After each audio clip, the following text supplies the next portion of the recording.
My name is Harshi Amlani, or a so-called topper. Yeah, I know what you're thinking. Here comes Smarty Pants, flaunting her grades as usual. Right? That's what you were thinking. But this is what you do call a person with good grades, a topper. Okay, after listening to the word topper, what comes to your mind? A person holding books in his hands, or wearing oversized glasses, or the words like boredom, nerd, studious, scholar? Honestly, it's very easy to judge anyone. But no one, literally no one wants to know what it takes to achieve that position. There's criticism, there's pressure, and there's appreciation too.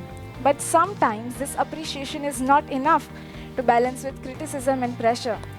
These are like wounds. Encouragement and support might heal them, but the scars remain forever, affecting our self esteem. And still, you do not get a gold star for that.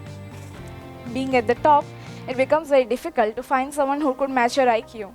Alright, jokes apart, but yes, it becomes very exhausting and frustrating to express yourself, and even worse when people regard your hard work as a God gift.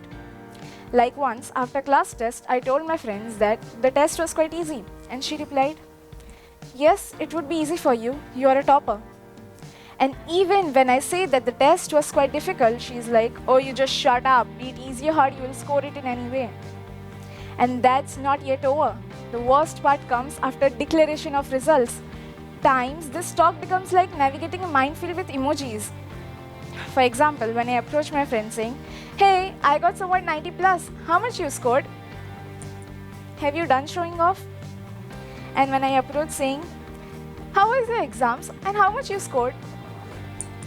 "I got 80. What about you?" "I got somewhat 90 plus." "Congratulations." "Wait a minute, you wanted to show off, that's why you asked me?" And even when I just don't approach anyone, my friends are like, "You don't care about us if we pass or fail? You scored good and that's enough for you? Selfish topper." Why being so judgmental? I'm not selfish and neither am boring. Yes, you heard me right, boring. People often see us as bookworms as if we don't know what is going there in the outside world. But please, we have much more talent than a magician's hat, or at least we can frame a sentence faster than you swipe the reels.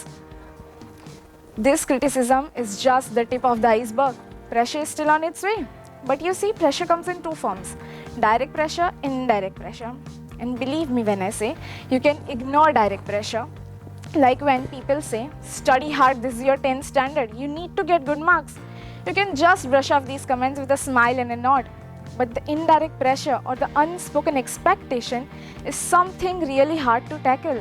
Like, for example, they develop a hope, and when it shatters, there's disappointment on their faces which you cannot pass over. No expectation, no disappointment. But who can teach this to our parents and teachers? They develop a hope, and when it shatters, okay. The main reason behind it is you don't want to break someone's heart or trust when they're expecting good for you and from you. There are various cases where toppers think of giving up on their lives just because the mental picture of the dissatisfied faces of their parents triggers them. Thoughts about society's opinions, judgments, harsh comments, all this engulfs them so much that before any outward action, they are slowly eroded from within. They are even pressurized to keep their ranks and scores high. Or else people regard their hard work as mere luck.